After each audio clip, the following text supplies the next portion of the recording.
little bit about the fact that your job doesn't end when your code simply works. I've talked a little bit about how I grew over the course of my career. But it can be hard to know how to grow and where to go once things work and work well. Like how do you even go beyond that? So I wanted to talk a little about that, about what you should be aiming for to improve. Working alongside developers who do have more experience and who can provide some mentorship helps. But let's dig into some of the specific goals you can set for yourself. First week, we talked about Tony's scale of awesomeness. We'll just run through that again real quick, just to remind ourselves. Does it work? Does it meet the functional requirements? This is the bare minimum. Does it work well? Is the user experience acceptable? Yeah, there.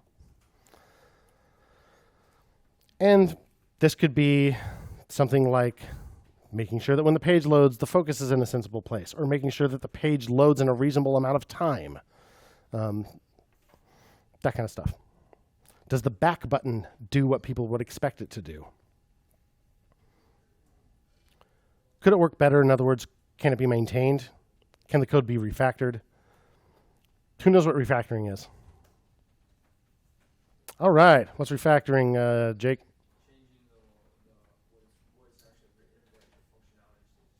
It's changing the code without changing the functionality, right. Process of restructuring existing code without changing its behavior. Refactoring improves non-functional attributes of the software. It's not enough for it to work. It's not even enough for it to work well. It needs to be written in such a way that if someone finds a way to improve it, it's possible to do so without making a huge mess. So can it be maintained? Then there was, could it work elsewhere? And I interpreted this a couple of ways. One is that you make your code self-contained with as few dependencies as possible, so that if you found another problem that might have the same solution, your solution is kind of portable, and you could drop your existing code in with minimal changes. And components encourage this sort of design. You write your components in a very nice self-contained way. You could use the same component in more than one app. So we made note list, but that could be a list of anything with just a little more work. Because what's note specific about that? Title and body, maybe. Another way to read this, the ability to create generalized solutions that solve more than just the specific problem at hand.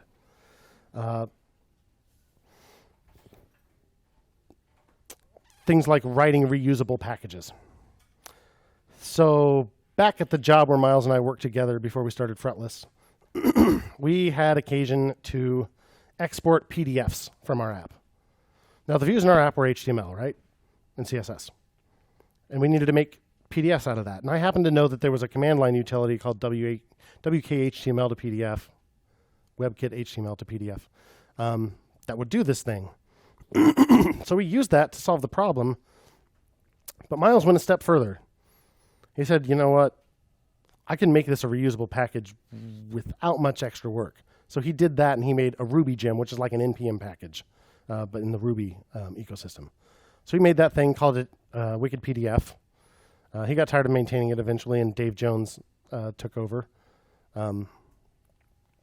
It has lots and lots of contributors, and it's been downloaded more than 3 million times.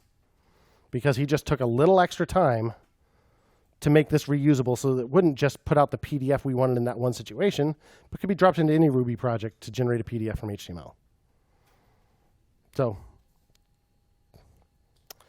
all of the NPM packages and stuff that you've pulled in, somebody wrote that because they needed to solve the specific problem at hand. You know, somebody needed a rich text editor for his project. But he took the time to make it a standalone component that other people could use, which saved us a lot of trouble.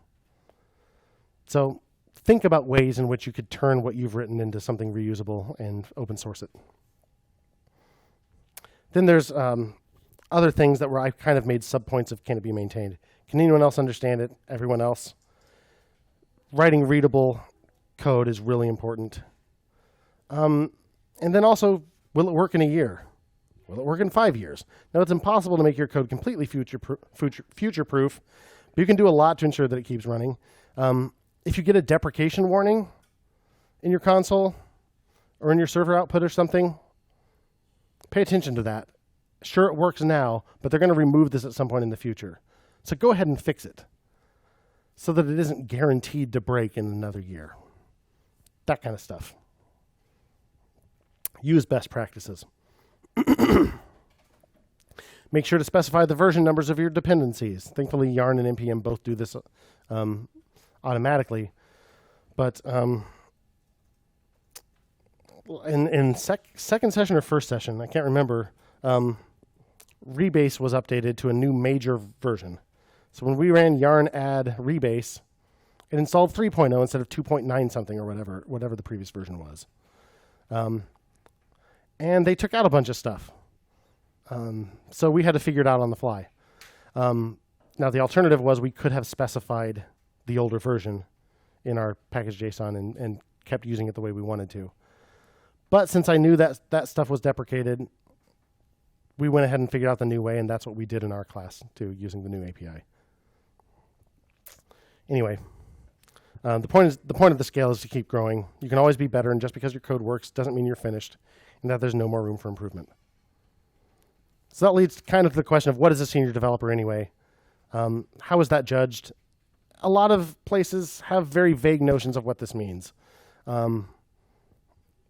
But there's more to it than having mad technical skills, as much as people with mad technical skills don't want to hear that. Why should you care? I think it goes without saying that you're not there yet, you're not senior developers yet, and it's good to know what you're aiming for. So one thing that I think people who are hiring kind of ask is how much direction will this person need to differentiate between junior and senior? And slightly less obviously, how much direction will they be able to provide to others? This isn't quite adequate to define it, but it's better than some. Some people are tempted to consider only the first question, but the second one's incredibly important.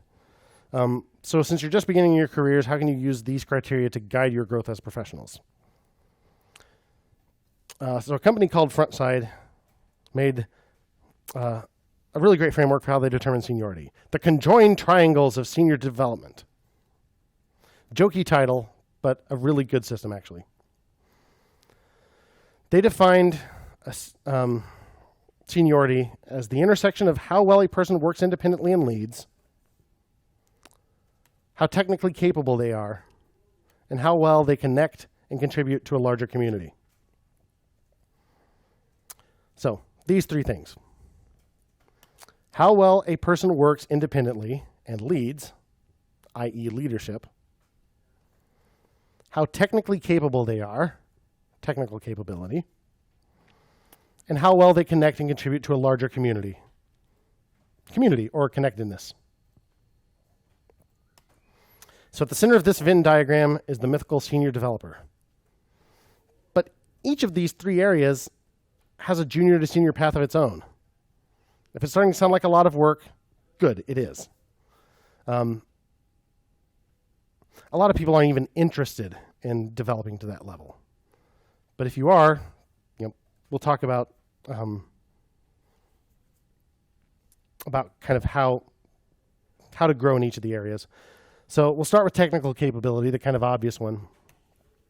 A person with high technical capability is technically curious, tackles problems without giving up, and produces solutions that less experienced folks can use, maintain, and learn from. Writing code that only you can understand and maintain is not doing anyone any favors. That is not how you win friends and influence people. Notice that has every API under the sun memorized without looking at documentation isn't on the list. It's important to have some experience and to have encountered a lot of problems and developed a lot of solutions. But it's not just about how much you know. It's about how curious you are, whether you refuse to give up, and whether you write stuff that other people can learn from. Any questions about that area? So that brings us to leadership. A person with leadership skills knows how to develop and follow a sense of purpose in themselves and others. They're willing to point out, own, and fix things that are broken about their organization and in their own career tracks. And the third trait, and perhaps the least obvious, connectedness or community. So a person with community skills has a sense of being part of a larger whole, a desire to contribute, and a sense that the other people, their coworkers, their users, their clients, are not simply characters in their own movie, but fully realized individuals. That's connectedness or community. So, I'll be frank, very few people reach the senior level in all three categories. Very few people even want to. But this is also the system we use at Fretless. Same as Frontside, who came up with this, which is this. If someone has reached the senior level in technical capability and one of the other two traits and is at least mid-level in the other, we consider them a senior developer. So if you take nothing else from this talk, let it be this. Technical capability is not enough to really qualify as a senior developer in our world. No one with mad technical skills wants to hear that, but we can't deliver the kind of product we need to based on technical skills alone. So, we work with our employees to identify the areas in which they're interested in improving, and we try to provide an environment in which they're able to do so, because that can be tough depending on your employer. So we try to provide those opportunities. So, if I may use Seth as an example, Seth went through a boot camp and graduated with only a little bit of actual technical chops. But if you look at that definition of technical capability, he was very curious. He absolutely tackled problems without giving up. And although he didn't necessarily know how to yet, because he didn't have enough experience, he was very interested in learning how to produce solutions that other folks can use, maintain, and learn from. Because from the get-go, when he learned programming, he wanted to learn how to write maintainable code. So he didn't have to unlearn a lot of bad habits like I did. But we were very impressed with his community skills and his leadership from the work he had done. Even though he had done other stuff, all of that work experience was still relevant because it gave him so much in those other areas. And he's going to talk to you more about that thing. But it's tough. It's really tough. And when I was 22, graduating from college, doing 4 jobs in my first year, I was not nearly as mature as I thought I was. And I was guilty of kind of sometimes acting like other people were just characters in my movie who existed for the sole purpose of helping me fulfill my dreams. I mean, not literally, but, much more so than I wanted to admit. For me, it took, thankfully, this did happen my first year out. My first job was in Fort Wayne, and we were with a group of friends that we'd made up there, and everyone was talking about this member of that group of friends who hadn't shown up that day. And everybody hated him. And they all started describing why they hated him. And as they were doing so, I was thinking, holy crap, I am like that person. I am less severe, I think, but I have those traits. I need to work on that. So learn more about yourself. Be honest with yourself about how you are. If you tend to interrupt people all the time, stop that. People hate that. If you correct everyone when they make tiny, insignificant errors in grammar, for Pete's sake, stop doing that. Learn to live with your pet peeves. It's just not that important. You'll be happier, everyone else will be happier, and the more people like you, the more people will want to work with you. So anyway, let's talk about Seth.